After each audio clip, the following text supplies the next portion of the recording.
دنیا کا سب سے خوبصورت اور مقدس رشتہ، وہ رشتہ جس کے بغیر زندگی کا تصور ہی ناممکن ہے، وہ ہستی جو ہماری ہر دعا، ہر خواہش اور ہر خواب کی تکمیل کی بنیاد ہے۔ اس ہستی کو دنیا ماں کے نام سے پہچانتی ہے۔ ماں کا نام سنتے ہی ذہن میں محبت، شفقت اور قربانی کا ایک حسین تصور ابھرتا ہے، لیکن یہ دنیا انہونے واقعات سے بھری پڑی ہے، اور کبھی کبھی ماں کا شفقت بھرا روپ بھی نفرت اور ظلم میں بدل جاتا ہے۔ ایسی ہی ایک سبق آموز کہانی آج ہم آپ کو سنانے جا رہے ہیں۔ کسی گاؤں میں زینب نامی ایک لڑکی رہتی تھی۔ وہ خوبصورت اور ذہین تھی، لیکن اس کی زندگی میں خوشیاں کم ہی تھیں۔ اس کی شادی ایک بیوپاری سے ہوئی جو ظاہری طور پر تو خوشحال تھا، لیکن اس کا رویہ بہت سخت تھا۔ شادی کے بعد جب زینب اپنے سسرال آئی تو اسے وہاں خوشی نصیب نہ ہوئی۔ اس کا شوہر کبھی اس سے پیار سے بات نہ کرتا، وہ جوا کھیلتا اور زینب کو ہمیشہ نظر انداز کیے رکھتا۔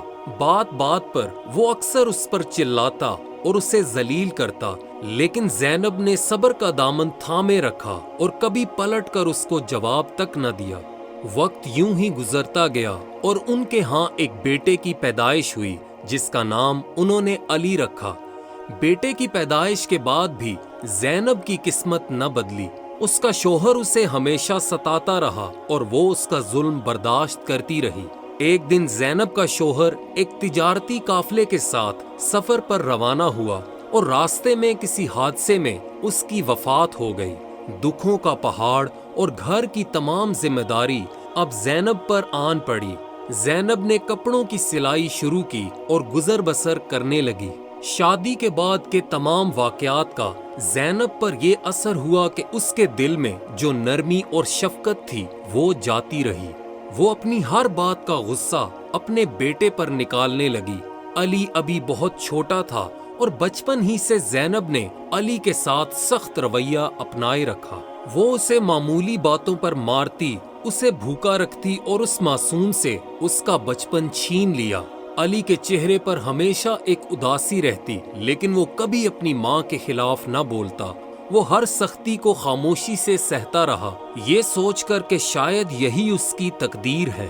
زینب کو گاؤں والے اب ظالم ماں کہنے لگے، کیونکہ اس کی سختی اور ظلم کی کہانیاں ہر کسی کی زبان پر تھیں۔ وقت گزرتا گیا اور علی جوان ہو گیا۔ وہ ایک نرم دل، با ادب اور محنتی نوجوان تھا۔ وہ دن بھر کھیتوں میں کام کرتا اور شام کو جب تھکا ہارا گھر لوٹتا تو اس کی ماں اس کو برا بھلا کہتی اور اسے تانے دیتی۔ زینب کا رویہ علی کے دل کو چھلنی کرتا، لیکن وہ ہمیشہ خاموش رہتا۔ جب علی کی شادی ہوئی تو زینب نے اس کی بیوی کو بھی ظلم کا نشانہ بنانا شروع کر دیا۔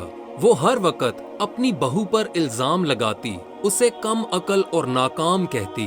وہ بہو کے کھانا پکانے اور گھر داری میں غلطیاں نکالتی اور اسے ذلیل کرتی۔ ایک دن زینب نے علی کی بیوی سے کہا، تم میرے بیٹے اور اس گھر کے لائق نہیں ہو۔ تمہاری نحوست کی وجہ سے ہم ہمیشہ پریشان رہتے ہیں۔ اب میں تمہیں اس گھر میں مزید برداشت نہیں کر سکتی۔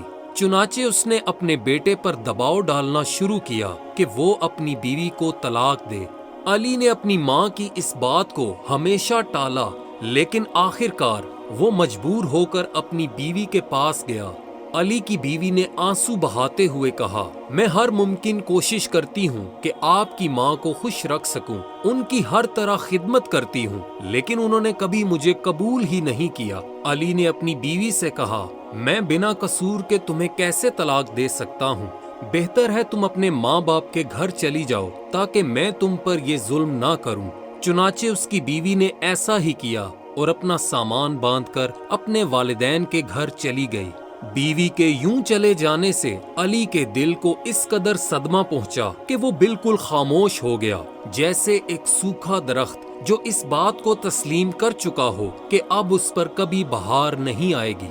وہ دن بھر کام کرتا، لیکن اس کی آنکھوں میں وہ چمک نہ رہی جو کبھی ہوا کرتی تھی۔ گاؤں والے اسے اس حالت میں دیکھ کر اس سے ہمدردی کا اظہار کرتے، لیکن اس کی ماں کی کڑوی زبان کی وجہ سے کوئی بھی اسے سمجھانے کی کوشش نہ کرتا۔